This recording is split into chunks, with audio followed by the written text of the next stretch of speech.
Welcome to Bleav in Chargers with the great Lorenzo Neal and his sweet Bolt the F Up cup that you can purchase in the Bleav store. Go ahead, show it off there, Lo. Absolutely. Big day today. We are recording this on Wednesday night. I just got back from San Diego, and it was an incredible 2 days down there. By the way, the music you hear at the front, my daughter wrote that for the show. We appreciate that. If you want to follow her on Spotify and listen to her music, she just put up a new original. Preston, Prestyn Smith is her name. But down in San Diego for 2 days, Lo, and a lot of Lorenzo Neal. Saw at least, I want to say, I should have taken a photo. I'm such a lunkhead. No, that's all right. Saw It's at least three. I remember seeing 3 Lorenzo Neal jerseys. The best jersey I saw was a Kasim Osgood, an Aussie Pro Bowl jersey. Wow. How about that? Someone was rocking the Kasim Osgood Pro Bowl. Wow. Pro Bowl jersey. That was probably the best one that I saw. It was fun. Engage a lot of Bleav in Chargers fans. People were asking if we posted something already, or we guys said we're going to go back up. We're going to knock it out tonight. So we appreciate all those people, all their support. I can remember Pep. I can remember James and Bavin, I Bleav was his name. If I remember, those are the 3 I remember talking to me about how much they love the pod, how much they love you, how much they appreciate you. But I think also the one thing that jumped out, Lo, is, you can take this thing on the road. Jim Harbaugh's a superstar. Justin Herbert, Derwin James, Ladd McConkey, these are stars, and they are given the star treatment when they hit the road. And, that's awesome. The Charger train, it travels, dude. No question. That's pretty awesome. What do you think about that? I mean, I kind of went when you told me you're going down, down to San Diego. How was that? Reception didn't leave necessarily in the best terms, the fans and the people. But it's interesting you guys go there and go practice there. And you said you're 3,000, at least 2,000 people showed up. It's pretty amazing. Yeah, if I had to guess, Lo, to put a number on it, probably 3,500. That'd be my guess. Yeah, I think about 3,500 people. And just crowd still love the team. It's crazy. You leave and they realize how much it's not the players, it's just a business decision, and it's great to see that type of turnout down there in San Diego. And I think just so much of it is Harbaugh. He's so good with it. He told a story today about being on Coronado Island and eating lunch, and 2 guys came up, say how excited they were to have him as coach, and then he went to pay the bill, and they were like, "Nah, bill's been paid." And he talks about just how great a city it is, how much it means to him. His first head coaching job, is why they were back there at University of San Diego, kind of a way for him to tip his cap to, the spot that gave him his first shot as a head coach. So I think he just does such a good job of that. Like, there's no one better at getting someone or a group or a place to feel good about themselves like Jim Harbaugh. He's like, isn't this great? Look around. How great is this? Look at all these fans. I got the Poway Bolt Club there. I got the Coronado Bolt Club there. I got the OB Bolt Club there. And like, you had all the banners out from all the different Bolt clubs that were there to support. And it was a great time. I mean, I really enjoyed it. Wow. Well, I know it's a great time going down there and seeing all the fans and stuff. But talking about X's and O's, how'd the guys look? Where are we at? And how's training camp kicking off so far for the Chargers? Yeah, so first padded practice was yesterday, and Khalil Mack just wrecked shop, but that's part and parcel because he was going up against the 3rd string tackle and put, what was his name? I got to make sure. 60, where are you at here? 60, not Nash Jones. It was, where are you? He's no longer there. He's no longer there. It's the guy they just signed from the UFL. I think Ryan something is who he was going up. Ryan Nelson.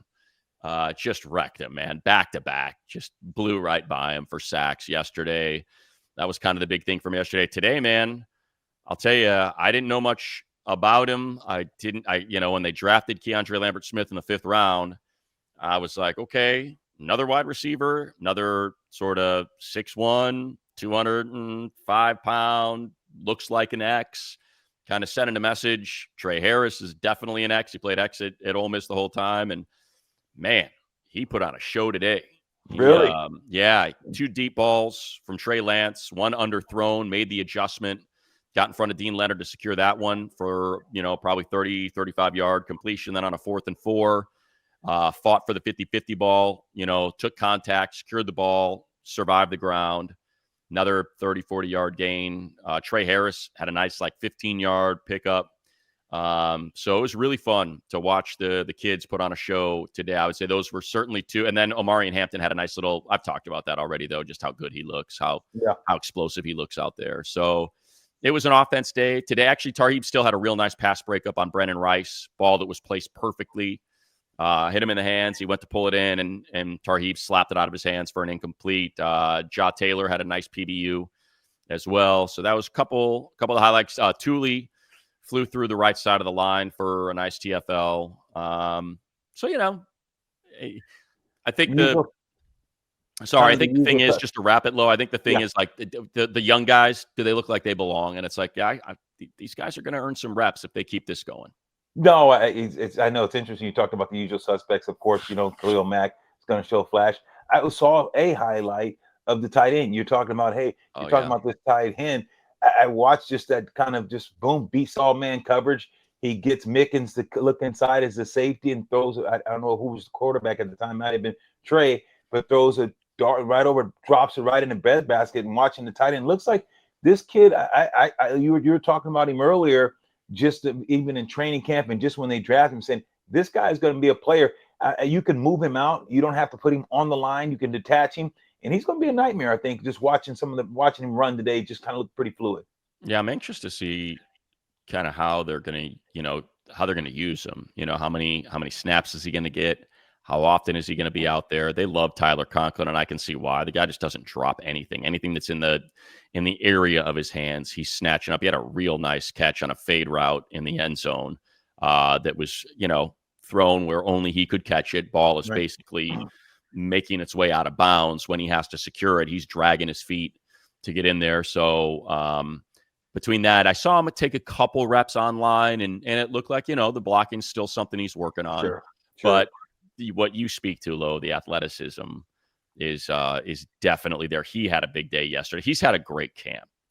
When Greg Roman met with the media, I can't remember what day it was, but he was talking about how, he thinks Q is the X right now, and he wants to ease Trey Harris into the Z, and kind of, you don't want to throw a guy. He's like, I don't know if you want to throw him out there right away. He's like, I'm comfortable with Q at the X, with Lance or with Ladd playing some X.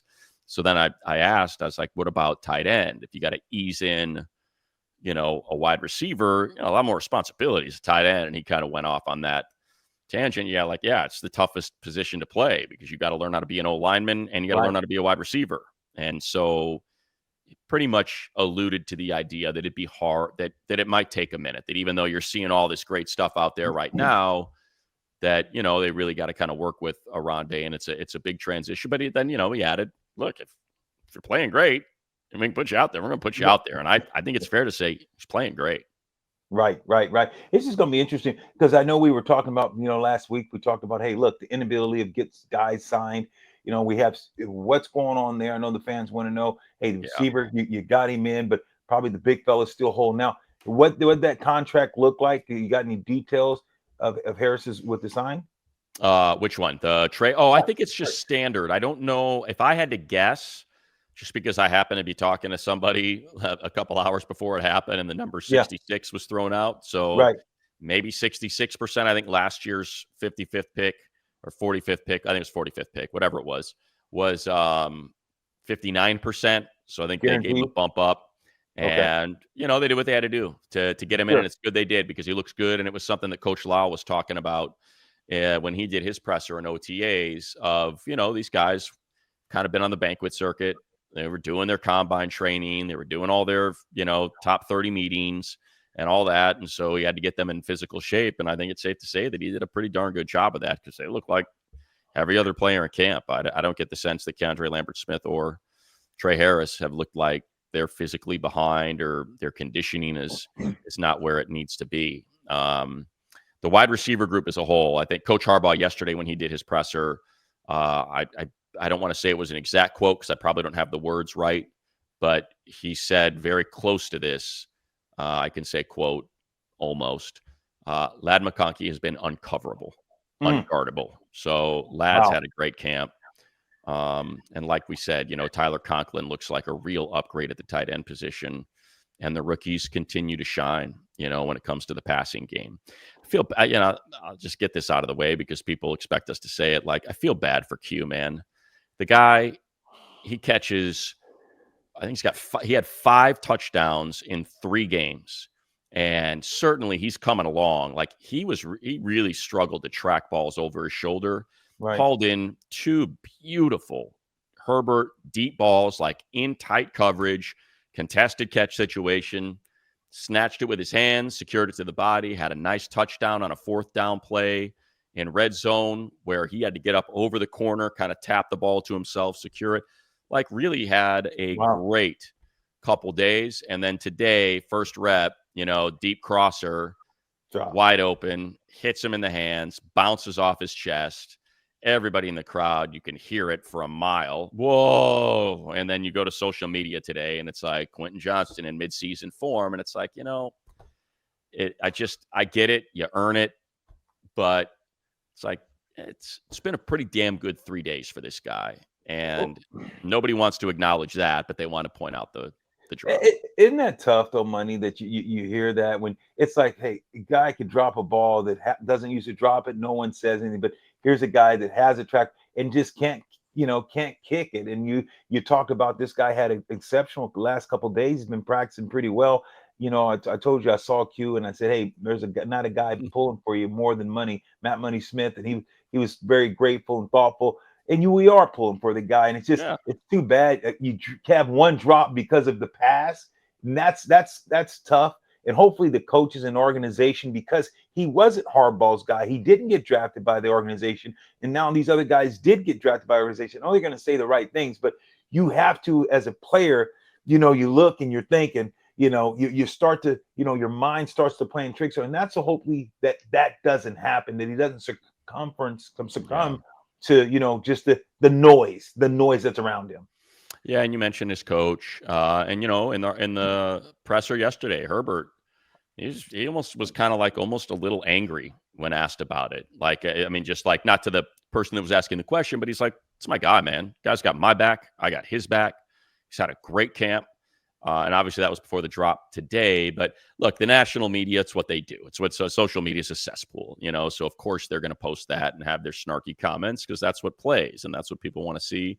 But to me, it's like we've talked about it. It's the Charger fans that were there and were like, oh, and look, maybe they're not following training camp reports. They're in San Diego. We're up in LA. I don't expect them to keep tabs on every catch and all that. But if you're on a Wednesday at noon watching the Chargers practice, chances are you're following them on social media and you're seeing and you've seen the touchdown catches and you've seen the improvement and you've heard coaches talk about how hard he works and what a great teammate he is. And it's like, they're the ones that should be better about this. That's all I'm getting at. And right. Again, because I'm going to take a ton of incoming for that, and that's fine. I have no problem with it. It's just I keep saying, like, you want him to be good. You don't want him to be bad. You want him to be good. Like, he's not going anywhere. He's going to be on the field. So you'd probably rather him be on the field with a butt ton of confidence and start catching balls and play to what his athletic ability is. Because it's all, I mean, Lo, it's all concentration. No question. In his head, it's all concentration with this guy. Yeah, and the thing about it, like you alluded to, the guy is a good athlete. You've seen the guy when the ball's in his hands, he can make guys miss. He has the speed. He can get in and out of cuts. So you see that when you're watching these receivers and you look at Ladd and you're talking about just the different receivers. What are you seeing? What makes, when you're watching Ladd, you're watching Q, you're watching the other guys who are out there, how do you describe, receivers? How do you separate good from great and just average? What do you see in Ladd that you say, wow, he has that it factor? What do you see in maybe a Q? Do you say, well, athletically, he has that it factor, but, is it just the hands? What are you seeing, Money? Well, Ladd's just, I mean, he's incredible. He's what Harbaugh said. He's unguardable. I mean, just the shiftiness, the routes, the ability to get off press. It's just like you got no chance. He's one of those guys where you just have no chance. It's like Keenan. And it's like, hey, the ball's coming to him. He's going to give you a little something there at the line of scrimmage. And before you know, it's like, how is he open? That's Right. Ladd. Ladd is always open. And the thing about Ladd that's the most impressive to me is just the stop-start, the cut on a dime. Like it's like a cartoon, when the guy goes flying through the screen and the other guy's running the other way. As soon as he catches the ball, his ability to stop, to get into that break, snatch the ball at full speed, immediately cut the other way, and the corner's 5 yards to the right while he's running left. It's something to watch. Q, like, you just see the size when you see him out there. He's so big. I don't think he's quite comfortable getting off press. But I think, like, what you see is just that size, that red zone target, that if he can figure it out and put it together, like, he should be a good contested catch guy because he's so big. But for him, it's a little bit more stiff, it's a little bit more kind of robotic's not the word, but it's just a little more stiff. Right. But it still works. It still totally works. And because he's got that size, so he's using his body to shield himself. Keandre Lambert-Smith, you can just see the speed. You can see that speed. The Smith, you can just see. He just, boom, he gets off, he's out. Yeah. And then Trey, I think you see, again, the size, the comfortability in the phone booth, where he's totally fine. Like, nothing's affecting him. He's comfortable with guys hanging on him, with people trying to poke the ball out, things like that. So, as the top 4, that's kind of, I'm not going to get too deep into Brendan Rice, who's a big guy as well, or Campbell, who else is out there? Johnson. I don't think in terms of in terms of Gadsen, it's the athleticism. It's just like, geez, and I didn't know he's that big. It was like, oh, he's a former wide receiver. He's going to be one of these skinny tight ends, and that's not what he is at all. He's a thick dude. He's a legit 250. So, and you can just see how he moves at that size. Can you see them playing him at X or Z? That's what I was, because kind of, I know you can see that. That's not out of the ordinary. Seeing a tight end, even though he's been drafted as a tight end, he's that type of athlete that you can say, this guy can play an X or a Z. He can run routes like that. Is that what you're?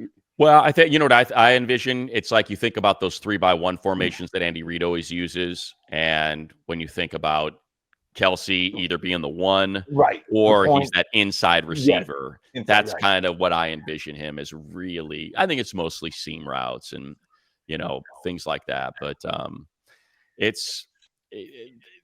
was having this conversation with someone. He's a negative. He's always looking at the negative side of things. Oh, he's Debbie Downer. He's Debbie Downer. A little bit. I mean, he's just like, you really think they're better? He's like, you really think this team's better? And it wasn't a good practice. It was a few days ago, and I was just like thinking about it. I just went, yeah. It's like, come on, dude, they're better. I know they lost Puna and Morgan Fox from the line, but at the same time, I was like, I got full faith in Jesse Minter, so I'm good there. And I think we've seen some flashes from Hand and from Caldwell. He had an explosive rep where he was in the backfield in the blink of an eye. I was like, I just think he's like, you're going to see these guys like Dante Jackson make plays and St. Just make plays. And like, he's just so good. And Mickens as a rookie looks like he's flashing a little bit. I know you knew Ray. And so I'm like, I'm fine there. And then I'm like, tight end room, way better. Running back room, way better. Wide receiver room can't be worse. And he's like, well, what about the O-line? I was like, well, I don't know. I don't know. That's the one question. I don't know. So but like, I look at it and I'm like, almost every single position group, I'm like, yeah, better. Yeah, better. I agree with you. I think the running back is 20 or 30% better. When you're saying the only position you're not quite sure on is offense line, when you got both tackles, you went and got better at guard. You brought in, a free agent. Yeah. So what questions you don't know if they're better? What's that? I think it's just the inconsistency. I mean, Lo, you can speak to it. What happens if you have one offensive lineman? What happens? Yeah, you can be done if you got one weakness on that. People will expose you on that offensive line. It's all they're going to do over and over and over. And all in that Texans game was they ran stunts on Zion and Bozeman over and over and over and over. and try to say, you got to stop it or we're going to keep doing it. So now look, a running game can help. They could not run that game in the Texans, against the Texans. They couldn't run the ball. If you're running the ball, well, now you can't be running stunts every play, Right. because you're going to get gashed. And so that can help. But, I think the idea that they're trying Zion at center, suggests that they're not entirely comfortable with him at left guard. And if they're not comfortable with him at left guard, well, now you got Bradley Bozeman, who's played center for the last 5 years, trying to make it work at left guard. And he also struggled a little bit last year. So I think that's the one concern. But I think something that Greg Roman had mentioned earlier in the offseason was, we got to be able to run the ball and we've got to be able to block, because if we can't block, then we can't run the offense. Then I got to start playing quick game. If we can't run the ball, then no one's on her in play action. Now I can't throw the ball down the field. And so they know. And so for me, it's like, if they know, then I guess they're okay with this. And they're like, no, we've got confidence. Because if Greg Roman is saying if that doesn't work up front, then none of it works, I'm assuming they would have gone out and found something else. Yeah, well, you got Kansas City on phone. They're going to be coming. Hey, that's your first game, so you got to get that thing working and get that thing fixed right away. What have you seen at camp in these last 2 days? Is the defense trying to heat them up and trying to run some games to try to I saw Khalil Mack come in and he got him on a stunt.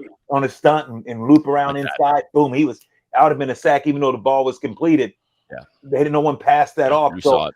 Yeah, so you're like, that's what I'm talking about, Lo. Yeah, no. Yeah. You got to clean those things off. You got to be able, and that's when I'm watching. I'm like, okay, guys get so invested in trying to do their job. They say, okay, I'm going to go block my guy. And they put both hands, they put their head down instead of boom, I'm going to have a hand. I'm strong enough to jam this guy, pass him off, boom, and switch, make those calls. It's tough in those twinches, but once you bury your head and latch on, it's hard to come off. You're going to get grabbed. You can't come off when you got loopers. So guys got to stab and do those things. And you got some good offensive line coaches on this team. So it's just interesting to see if these guys can get it, because you got to get it figured out. And what I've seen thus far, had a little bit of issues. Yeah, and look, I think the thing with Zion is he's so good as a run blocker. And so that's kind of, part of the idea is, look, this guy's going to help us in the run game. So we just got to figure this stunt thing out, and why, for whatever reason, he just doesn't see it. What is it? What is it? How do we crack this code? And I know he was having some problems snapping the ball one practice, but I was talking to somebody about that, and he's like, yeah, he goes, he said, basically it's not a hard fix. He's like, it's just natural when you're not used to snapping the ball. You have your head up, your ass goes down. You put your head down, your ass goes up. And then when you lift your head up again, sometimes, your ass doesn't come down again. He's like, so you've just kind of got to get your body used to that muscle memory. And he's like, that's why snaps are sailing, because your butt's up, when it should be down. And so he's like, that's fine. He's like, I know people were freaking out about that. Like, you can't have Zion play center if he can't snap the ball. He's like, yeah, that's just mechanic muscle memory stuff. That's not the problem. The problem is, are you able to block the guy in front of you?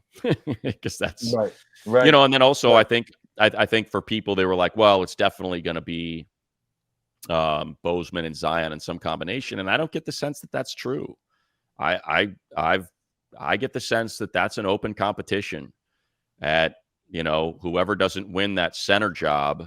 And who knows, maybe Andre James is going to raise his hand here as the pads go on and we get through some preseason games. Both is one-on-one reps. So there's possibility that he works his way back into this competition. But no, I think you listen to the way they talk about Jamari Sawyer, how much weight he lost, how much better he's moving. I do think that that's a little bit of an open competition there at left guard, based on who does not make it at center. That's not necessarily Zion, Bozeman in some combination, that you could have another player there. Yeah, I can't. Well, we have to wait, but just anticipation to see who is going to be, the guard in the center, because it is that, you think about, you can't go anywhere without the center snapping the ball to the quarterback. So that's the most important thing, is the quarterback and center exchange. You're taught that, and Pee Wee, Pop Warner, doesn't matter. It hasn't changed. So, you have the athletic ability up front to get the job done. I know that's what we're talking about. But when you talk about defensively, now switching gears, You talked about Puna leaving, no longer there. What have you seen in camp that says, okay, I know this draft pick, I know he's a rookie, but they're going to be okay there? Have you seen enough, or what have you seen? Any flashes of anybody up front there? I mean, Khalil looks explosive. He's Father Time got nothing on Khalil. So, Tuli's look good. I haven't really seen much out of Kennard yet, but the 2s are going against 1s. What's Kennard going to do against Joe Alt? And it's so, I sure would like to see Slater back out there. He's out there day one. He had not been out there since. So I'm hoping that contract situation is not getting sideways on him. And that thing gets put to bed sooner than later. That'd be nice to get that thing done. Because I felt like there was some momentum that it was going to get done right at the start of the week. And then these last 2 days now, he's been working off to the side. He's still there. He's still working out with Ben Herbert. And he's still, hanging out with the fans and doing all that. And Rashawn's the best, man. He's such a good dude. So I'm assuming maybe they're just haggling over some final details. And Lo, it's the way the Chargers operate. They sign these guys in late July. It's the way it always works. Like, I don't know why.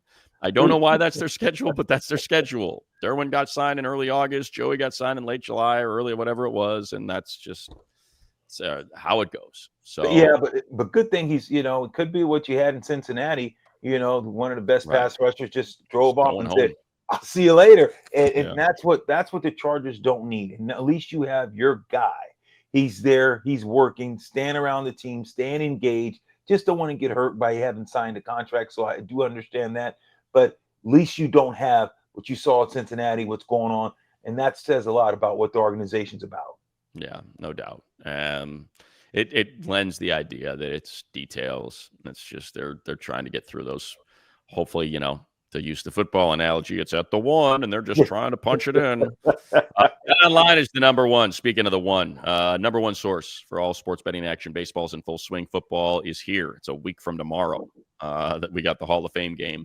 BetOnline's got a bunch of ways to stay in the action. Latest odds, news, scores, live in-game betting, MLB, UFC, tennis, NFL futures. BetOnline is the spot for your sports wagering info. In between games, hit up their casino with the Vegas-style games, poker, and the live casino, and hit up that website today. Take advantage of the VIP program, level up bonuses, weekly cash boosts. BetOnline, the game starts here. Seeing here's all my notes, Lo. They're longhand. So yes, what do I got? I got KLS from Lance. Nice adjustment. I talked about that already. Underthrow, had an out. Good hands on an out. 10.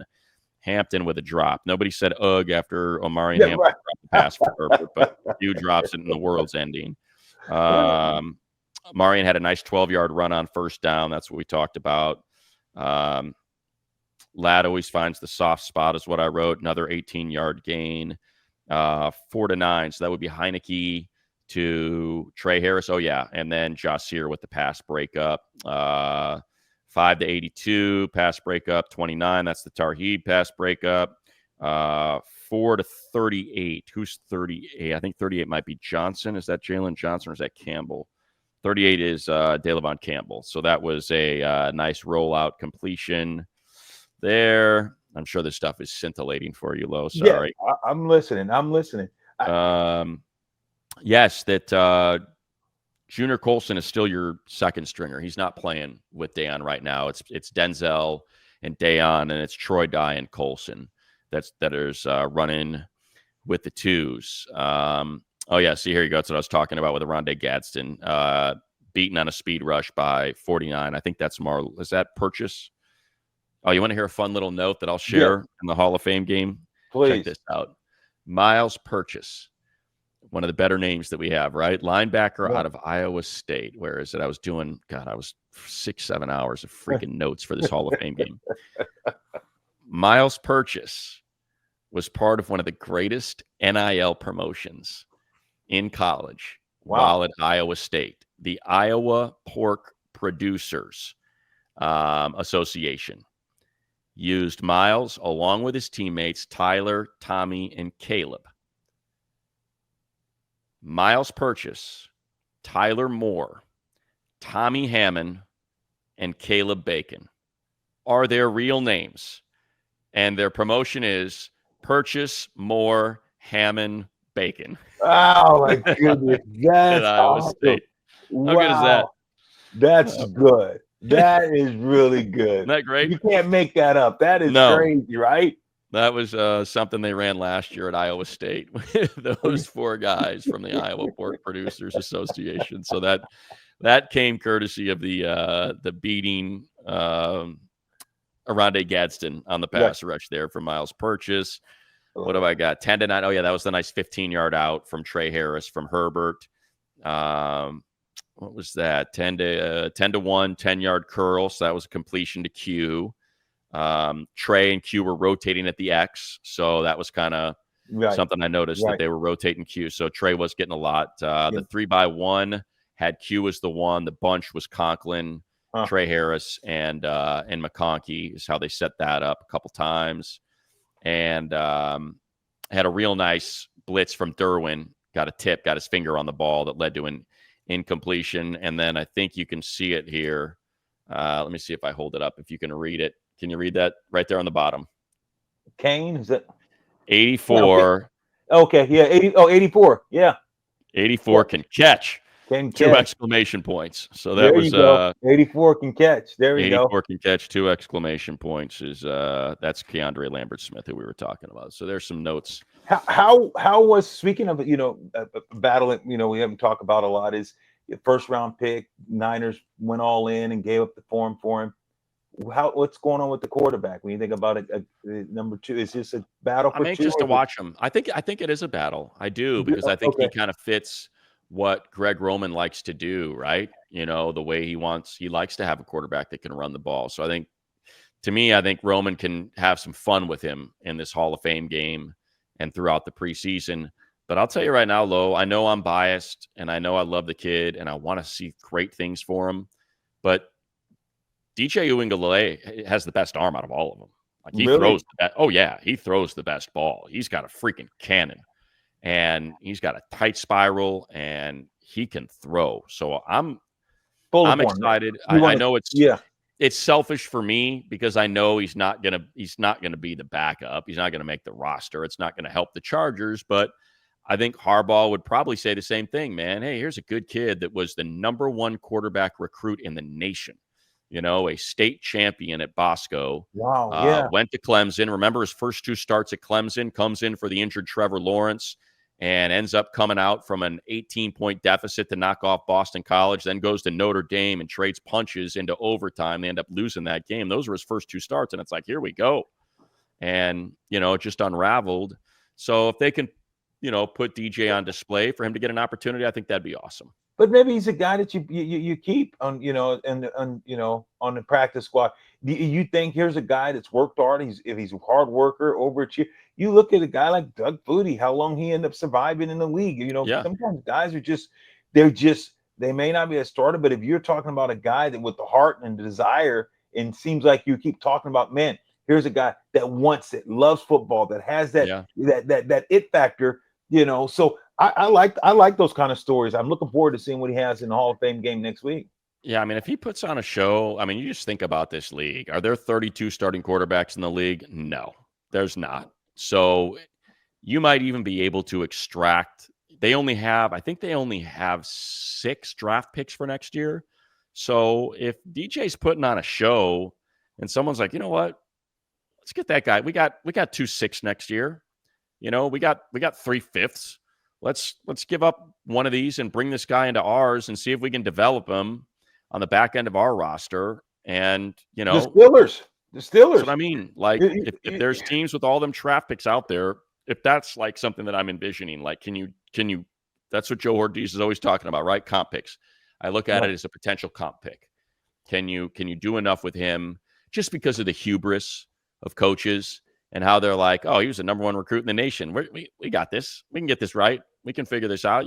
We know it's in there. It just wasn't coached up maybe at Clemson because of the pressure. He played great at Oregon State for Jonathan Smith. And then, Florida State was a tire fire last year. So it's hard to put that on him. He only played 5 games, got hurt, but it was a mess. So I think there's that potential. That's such a freaking tangent that nobody wants to hear about. So, yeah, they do. Yeah. Yeah. So everyone's got that feel good story, right? I mean, yeah. So Which Let me is see what, because the next time. Well, actually, we'll be able to talk about the Hall of Fame game. I'm just trying to look through all these of who I'm excited. Steve O'Klotz at fullback. Looking forward to seeing him in the Hall of Fame game. I don't know what's going on with Raheem Sanders. We got all excited about him. He's got the largest guarantee of any undrafted free agent, and they signed Nyheim Hines, because Rocket's not out there. So you got no Najee Harris, you got no Rocket Sanders. So Nyheim Hines comes in, and he was taking some punt. Remember, he was an All-Pro punt returner. It's 2 kick returns for a touchdown, 2 punt returns, I think, for a touchdown as well. So this dude's got some juice. So It's good to see him back out there after missing the last 2 years with that ACL. Who else is out there that we're looking forward to seeing? Goodry, Wax, Reed. That's about it. I mean, it's only 2 days. It's only 2 days of training camp. So, of course, we have some more, and then we got the Hall of Fame game next week. I want to see, when running back, I know we talked about Mario now he's going to have the one spot because of injury. But what else how the other guys look? I know you're talking about haven't seen enough of them Well, I think we were talking about who's going to be, if they carry 4 backs, who's going to be that 4th back. Now, I mean, Amarian's the 1, Hassan Haskins the 2. Now you're looking at Kamani Vidal probably as the 3. Yeah. And now I think it's, you're probably looking at Nyheim Hines as the 4, because you're down 2 guys. So that's, and look, I think the thing with Vidal's look good. And he's another one that, he's explosive. He was that way quick, jitterbug, water, can hit it. Exactly. So, Exactly. I mean, look, he was solid in pass pro. And, it's funny. I was going through, I was looking at the PFF grades, and this is why you got to be careful when you start quoting this sort of crud. I was like, man, I remember him being better in pass pro for some reason. Even though he was a small guy, I remember being like, man, he could kind of bow up for being such a little guy. And that cup has got to be empty, Lo. There's no way there's anything left in that cup. No ice. I still got ice. Ice. Gotcha. I was like, there's no way. I was drinking a kombucha. There you go. Now we're talking. Share with the people, because I got to believe at least one of them out there's like, there can't be anything left in that cup. This thing is gone for 40 minutes already. I've been just sipping. And it is a big cup, by the way, people. It looks smaller, but it's a very large coffee cup. What was I talking? Oh, the PFF grades. So yes. I'm like, I remember Nyheim Hines being better, than that. And sure enough, I go, and it's like he's got 2 games in a seat, like almost every season, he's got 1 or 2 games where he's just got a brutal grade, instead of like, you're green if it's in the 70s, you're blue if it's in the 90s. And he's got like 2 games where instead of having a 75.5 or a 90.3, he's got like a 2.2. Oh, wow. So that drags the overall. And it's like, yeah, whatever, dude, you had a bad game. But, I think that was the one issue with Kamani Vidal last year, right? Was the pass pro just was a real problem. It was a problem. And you know a little bit about that, Lo. Yeah, you got to be able to stick your nose in and be able to see what you're hitting. And a lot of guys, they just want to just explode, and they're kind of get nervous, and they're, instead of just saying, I'm going to wait on him. When you can step on his toes, that's when you launch. That's when you drop and you lift, and always block up and through. And a lot of guys, they just see the guys coming, especially the linebackers. And once they do some hand movements, you'll watch guys start watching. Their head goes down and they reach, and all of a sudden they're blocking air instead of saying, let me see what I'm hitting. I'm going to drop my hips, bring my hands in, and shoot the hands. And it's tough when you're a smaller guy, because you do want to make sure you can explode, because if you don't, those long arms get on you and get to you before you can punch, then you're on skates. And that's what Khalil Mack does. You see how even with these guys with long arms, Khalil Mack can get into them and start collapsing the pocket, because he's beating them and putting his hands on them first. So as a running back, you got to strike and get back. So use their momentum, boom, hit, recoil, and just give up a little ground to reset and go it all over again. So I used to love pass blocking. And that's one of the things that I love doing is pass blocking. A lot of guys, they just get too excited, and they don't make it look as easy as it can be. We got to get you down here, Lo. We got to get you down and get out there working with these guys, man. Let's do it, baby. Let's do it. Just a little pass pro. I had I had the Die Hard Bowl Club Fresno out Saturday. I was chatting with them. Fresburg was out? What? Yes. That Die Hard Bowl Club was out, and I mean, I felt like they were spying on you or something, Lo. They're like, "Oh, Lo's doing this and that," and then I'm like, "Oh, okay, sounds good." So they're all about you getting out there. Everybody wants to see Lorenzo Neal. So you got to get your butt down here, get to the we practice, will. engage with the people, go see them all because they all line the fence. They all want the autographs. They all want photos, and they're awesome. But yeah, good week. Next week, we'll be talking right before we go wheels up to head to Canton and play in the Hall of Fame game on Thursday. So absolutely, I'll see you down there, Money. I'll be heading out. I think Wednesday afternoon. I'll be heading out, flying out there because I'm hit Eric Allen's little deal. I'm invited to his too. You know, he's the best. Eric Allen, he's a great man, and of course, the great Antonio Gates. He's getting in there, so I'll be out there from Wednesday till Sunday. I'm flying out, so nice. Out for a couple days. Nice, and way to go, Matt. What's the eye roll for? Congratulations to Philip Rivers. Announced his retirement, and it was a beautiful video the Chargers put together. Really cool. The way they did it to have Cleary and Nick and Dealman and McNeil all fly out to Alabama to surprise him was really, really cool. And couldn't be happier for Philip. Just one of my absolute, I mean, I don't need to talk about it. He's one of my favorite people, but you might as well just kind of take it from there, Lo. Just what an awesome dude he is. No, you did it justice, man. We everyone loves Philip. He's a great guy, just a great communicator. He made you laugh. I know that he gave the fans what they wanted. He played with his heart. He played with his heart, and the guy always gave you 1,000%. So congratulations. But that's awesome. So they flew all the guys down there, all of his linemen to go. Yeah, you got to watch the video. I will. I got to watch it. Big strong Lo's going to get a little misty watching that one because you know how Phil is. He tries to keep the jaw firm, but it starts shaking a little bit, and he starts getting a little misty. And he's because he loved football, man. He loved playing. He loved playing with his guys. And I think I've told the story on here before, man. The way the plane was mapped out when Anthony Lynn was the head coach, it gave us an opportunity if the players wanted to rap with us. And I would find myself in the galley with Phil, sucking back a cold one from time to time. And it was so much fun. It was just such a great time chatting with him about high school football and, all that sort of stuff. I mean, and that's when I knew. I was like, this guy, he ain't going to the booth. He's going to be coaching high school. He just was so into it and just tells you, like, the guy just plays an NFL game. And what does he want to talk about? High school football. It was the best. So, so congratulations to him. Would have been kind of cool to have a grandpa out there taking snaps, but not going to happen.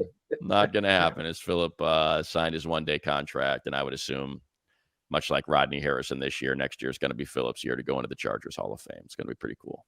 That was going to be great, and it's well-deserved by Philip. Well, congratulations. I got to give Philip a call and let him know, man. Congrats. Most definitely, man. Heck, fly down there. Go hang out. See his son Gunner, who's going to be like the #1 recruit in the nation in about 2 years. So, wow, Gunner is stuff. Yep, he's it, man. He's it. So it's going to be pretty great. You're going to have Peyton's kid and Rivers' kid and Brady's kid all hitting college at the same time. It's going to be pretty wild. It definitely will. Well, we'll see. We'll see all those guys next week. We'll definitely see Philip in Canton, Ohio. Yeah, no doubt. All right, that'll do it for us. Bleav in Chargers. We'll be back next week. Looking forward to the Hall of Fame game.